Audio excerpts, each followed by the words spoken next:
Hey there, it's Nick with OIA Knowledge, and I'm calling this video Keys and a Radio. That's all you got. So just a caveat, this is Dr. Nick Sotelo speaking out of my experience and knowledge working for the Oregon Youth Authority for the past 20 years. What you're about to hear in this video is not necessarily representing the official stance of the agency. There's my disclaimer. All right, back to the title. Keys and a radio, that's all you got. So part of my motivation for doing these videos is to pass on the wisdom that I got when I was a young staff growing up in the Oregon Youth Authority. So I started back in 1999. I was 21, maybe 22. My math is a little fuzzy right now. And I was a young man. I was a young man that didn't really have any clue of what I was getting into in terms of facility life and what it's like to work in a big institution. Somebody's trying to call me that. I really had no idea what to expect there. So I had to learn things along the line, and I had a great unit to be a part of, and I had seasoned staff that were part of that living unit, and I had a great boss on that living unit. And so I learned a lot as a young person, not just about facility life, but life in general. But this video is in particular about the reality of what you actually have at your disposal as a staff in the Oregon Youth Authority, okay? And the reality is, as a staff, you're always outnumbered by the youth. Okay?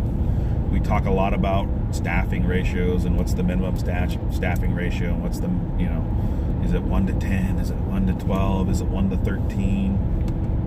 I don't know. I've been home alone and solo with an entire unit multiple times.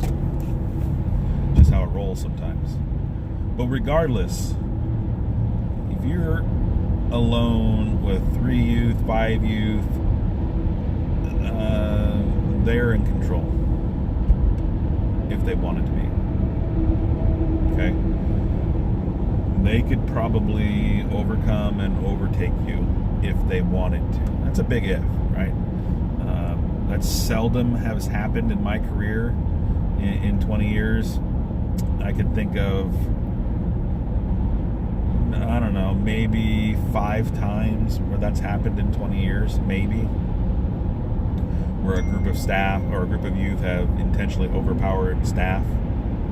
Okay, but if you were to look into each of those incidents, you would see the build-up to it. So anyway, what I learned back then as a young staff is all I have are keys and a radio, and my ability to establish trust and rapport with the youth. That's it. Now, further down in my career, a coworker who has moved on from our agency currently, but he used to work at the training academy, and what he would teach new staff is basically this idea is that you can take them down or you can talk them down. The choice is yours, but if you're going to make a long career out of doing this work, you better learn how to talk them down, because your body will eventually give out, and your ability to take them down will get less and less as you get older and as you grow in your career. There's some pretty good wisdom to that, right? You can take them down or you can talk them down. And the better you get at talking them down, the better it's going to be overall for everybody involved. So how do you do that? How do you establish rapport? We talk a lot about rapport, but we don't really operationalize it. We don't really teach people how to do it, right? And it is a skill. Rapport is a skill that can be learned. Okay, I used to think rapport was something based in your personality as a person, and either you had it or you didn't. Okay, I don't believe that anymore. I believe most anything that is put in front of us as a need or an option, a duty, achieving success can be broken down into skills. Okay? So rapport. I came across in my own investment in my personal development. I went to a series of seminars and I learned a skill called FORM. F-O-R-M. And I've taught this skill to, I don't know, probably at least 50 staff so far at McLaren. But I gotta scratch my head and wonder how many people who learned the skill from me actually applied it and actually used it and actually believed in it, right? And the reason why I taught the skill is because I wanted to beat back this myth that only certain people were good at talking kids down or establishing rapport, right? And it is a skill. So anyway, well, I learned this skill FORM, and it stands for family, occupation, recreation, and message. FORM. Okay, it is the key for establishing trust and rapport with anybody, youth, co-workers, supervisors, your kids' teachers at school, your own kids, if you have kids away from work, their teachers at school, your partner, your girlfriend, your boyfriend, your in-laws. The basis for establishing trust and rapport comes from the FORM skill. Family, occupation, recreation, message.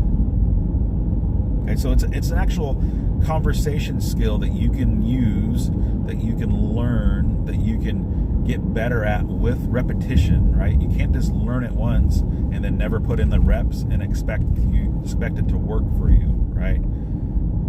But if you learn the skill, have faith that it has some value in it, and then put in the reps, it's going to pay off huge for you, okay? Now, I've heard from my own specific team significant pushback and criticism for this FORM skill, right? Is because if your mind lends itself to thinking that this is contrived, that this is robotic, that this is fake, okay, well then you're less apt to actually listen to the information that comes through when you were learning the FORM skill, and then you're way less likely to actually use it. Okay, and then if those two things are off, then you're not going to put the reps in, and then it's not going to mean anything to you, right? So I want to just put that out there that even with my own team of folks that I lead, I've received significant pushback around FORM. Okay, but I'm a believer in it. I use it all the time. I have 21 direct reports, and I use FORM with all of them. Okay, I formed one of my direct reports in our one-on-one meeting, and this person came back to me either the same day or later and said, "Hey, thanks for the conversation. In my 20 years of working here, I've never once had a conversation like that with one of my supervisors." Okay, I didn't tell him in the conversation that I was using the FORM skill, but it was here, right? It was in my mind, and I would use it to structure my conversation. Okay. All right, so a real life recent example. I was working 6 to 2 on a living unit at McLaren the other day, filling in for some open shifts. That's right, a program director from McLaren filling in open shifts. It was awesome. Brought a lot of things back to me. I worked the floor for almost a decade. Well, if you include I was 8 years as a GLC, I think, something like that. 8 years as a GLC. So it brought back a lot of memories, and it was pretty fun. I was excited to do it. So anyway, I had a young man that was spinning up. He was emotionally dysregulated, and our mantra for that, whenever somebody is escalated or dysregulated, is to regulate, relate, and reason.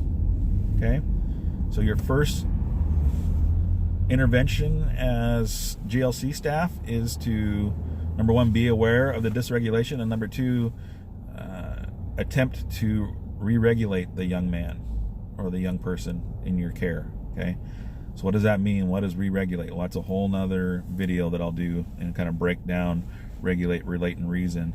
But in this instance, I used the FORM skill with the young man. Okay, so remember, all I got is keys on a radio, and then my ability to establish rapport. Okay, now I actually got feedback in that moment from another staff that was working with me that they, according to what they knew about the unit and how the team typically works, they would have called a code a long time ago. Okay, and that's everybody has their limit, I suppose, right? But again, I go back to kids will do well if they can. This behavior that is being displayed makes sense to them somehow, right? And the kid's obviously dysregulated. And my belief is that when you call the code, you only serve to further escalate the behavior and further the dysregulation. Okay? So anyway, so I took the young man out away from the group, asked him very nicely, closed the distance. I didn't yell at him from across the room. He agreed to come with me, and we went outside and shot some hoops. Yes, we were at school. We were in school, and I took a kid out to shoot some hoops because he was spinning up and he was causing a scene in the school and a major distraction. Okay, there's also a kinesthetic part of establishing rapport, which is back and forth rhythmic exchanges with people, right, and these kids. And so basketball automatically lends itself to that back and forth rhythmic exchange, which is something that speaks to our subconscious level, right? Dr. Bruce Perry, who is a psychiatrist and a medical doctor, I believe, psychiatrist, maybe a psychologist. I think he has 2 doctorates. Anyway, he talks about being rocked in the womb, right? And how ultimately that's soothing, and how that experience of being rocked in the womb happens before things like language come into play, before things like object permanence. Those are all technical psychological terms that you can look up if you want. But this rhythmic exchange with the world around us is something that we are literally brought into this world with, right? And so we can capitalize on that as staff. And one way to do that is by playing a sport like basketball, where they shoot the ball, I rebound it, I give it back to him.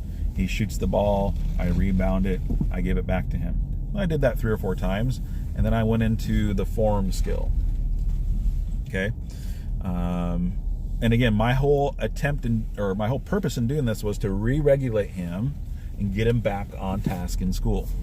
Okay, that's the purpose of doing that. It's my belief that if I call a green 2 in that moment, number one, I'm not going to re-regulate him, and I'm definitely not going to get him back on track in that moment for school. Okay, it's just not going to happen. So about 3 or 4 repetitions of him shooting the basketball, me getting the rebound and passing it back to him. I said, "Hey man, how long have you been locked up?" And he told me his answer.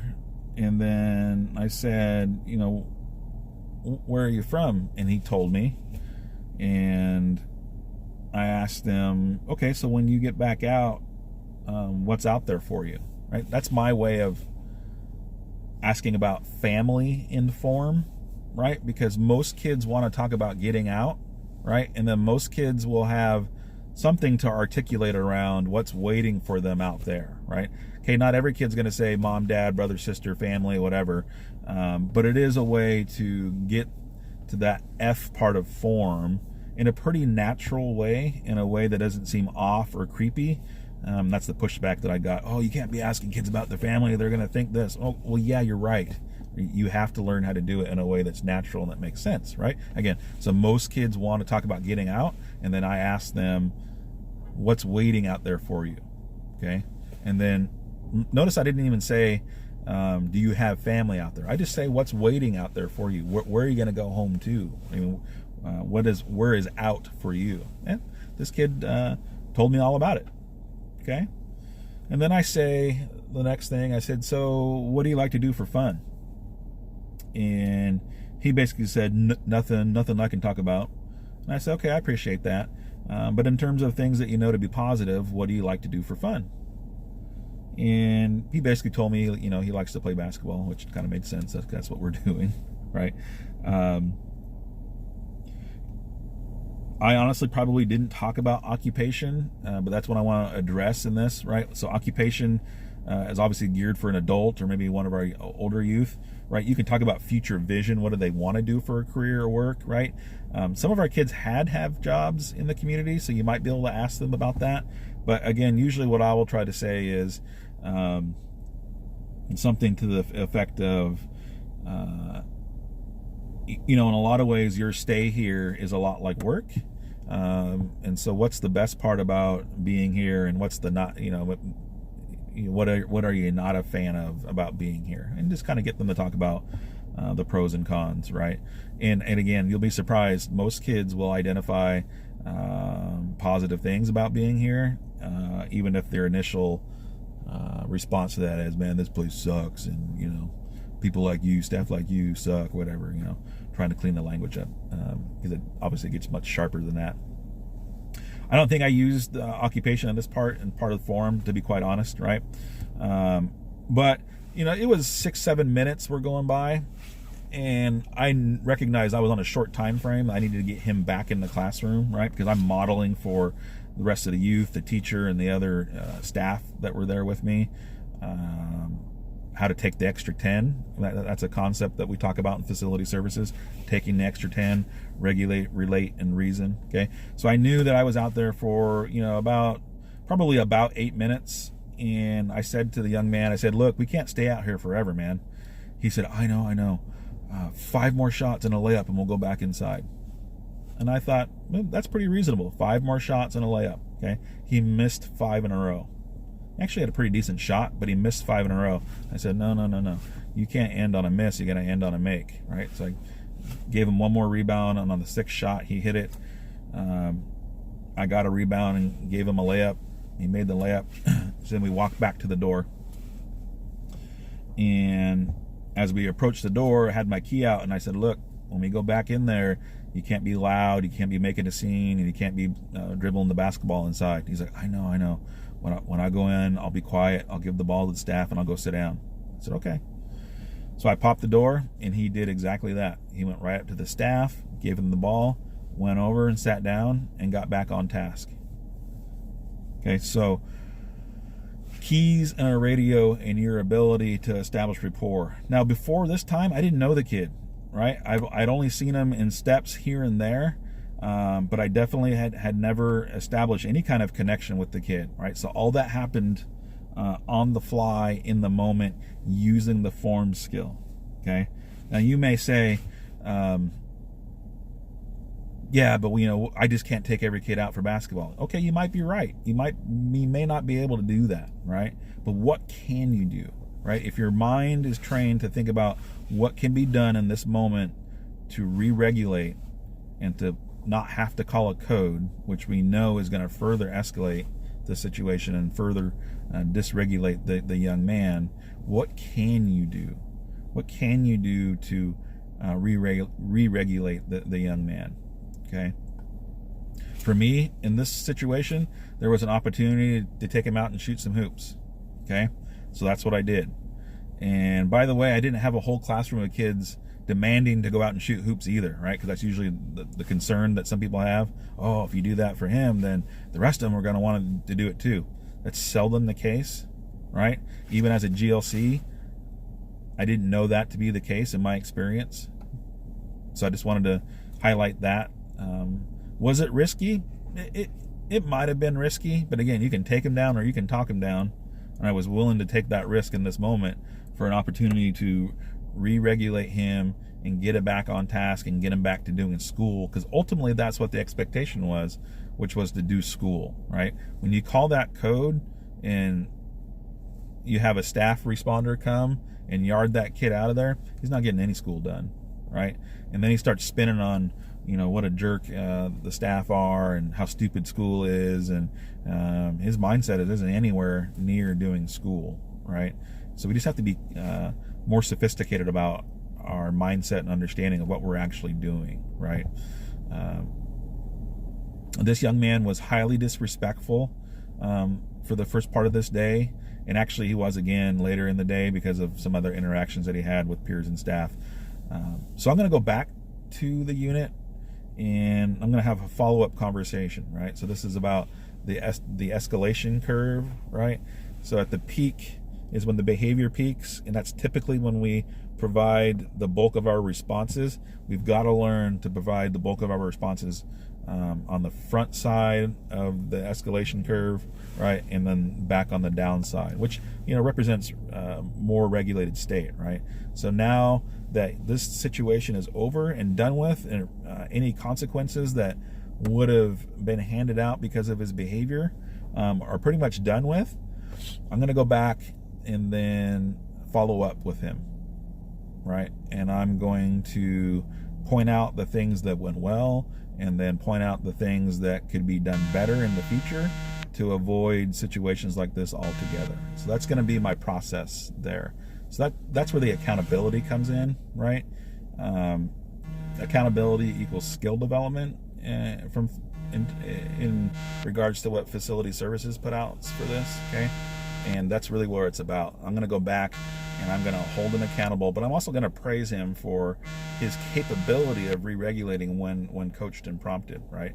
But then we're also going to talk about skill areas that he could improve upon to get to that place of getting back out, because we talked a lot about what that meant to him. So hopefully that provides some value and insight to a couple key concepts that I talked about, right? You've got keys in a radio. Those are your implements that you're issued. And along the way, you have to develop your ability to connect and establish rapport. Caring and supportive relationships from PhD Pyramid. That's where it's at. And you can either take them down or you can talk them down. If you're going to work here for many, many, many years, your body will literally give out, and you won't be able to take them down like you used to when you were young. I'm 42. I started when I was 21, and I definitely can't move the same that I did when I was in my early 20s. Okay, and so I'm grateful for the skills that I've developed, the people that have invested in me, my own motivation to get better through personal development, where I learned the form skills. I'm able to pass that on to other people, and that's all part of me believing that kids will do well if they can. If they can't, something's getting in the way, and that most things are skills, and if somebody isn't being successful with the tasks put in front of them, it's usually due to a skill deficit, and we can get better at skills, right? We can learn skills, we can believe in skills, and we can put in the reps to master those skills. So, all right, I'm going to leave it there. It's time for me to go into work. This was Nick with OA Knowledge, and I'm going to encourage you to use that form skill, and I'll try to drop a link to a written description of form in the comments here, so that way you can access it should you be interested. All right, take care.